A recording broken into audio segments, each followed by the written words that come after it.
আসসালামু আলাইকুম। তো আমরা এখন একটা হাইব্রিড গাড়ির কাজ করছি। হাইব্রিড গাড়ির সামনে নিয়ে আসো।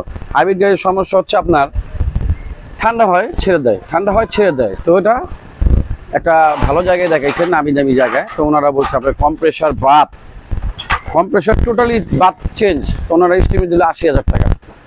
তো আমাকে ফোন দিল, আমার এক ভিডিও দেখে, ইউটিউবে ভিডিও দেখছে, ফেসবুকে দেখছে, দেখে ফোন দিল। ফোন তারপর আমি বলছি আপনার গাড়িটাকে নিয়ে আসেন, তারপর আমি দেখছি কি হয়। তো ওনার গাড়িটা নিয়ে আসছে, দেখেন গাড়িটার অবস্থা কি করলাম, দেখো একটু দিয়ে দেখো।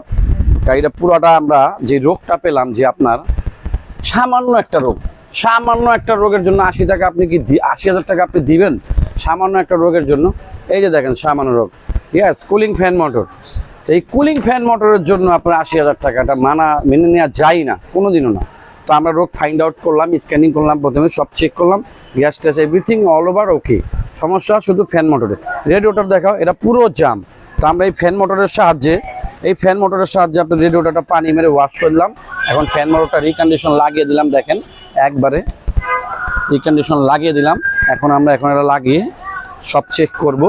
চেক করার পরে ইনশাল্লাহ আশা করি আপনার এসি কুল হয়ে যাবে, হিটও হবে না গাড়ি। ওনার গাড়ি হালকা হালকা হিট হচ্ছিল।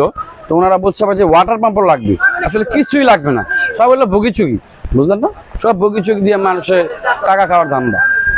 তো ভিউয়ার্স আমাদের সাথেই থাকুন এবং আমাদের বেশি বেশি লাইক কমেন্ট শেয়ার করে দেন। আর আপনারা অবশ্যই আসবেন, এখানে ডিসকাউন্ট সহকারে কাজ করা হয় প্রদীপ মোটরসে। ধন্যবাদ সবাইকে। আর যারা আমার ইউটিউব ফলোয়ার আছেন, ইউটিউব দেখেন, তারা অবশ্যই সাবস্ক্রাইব করে দেবেন। আসসালামু আলাইকুম।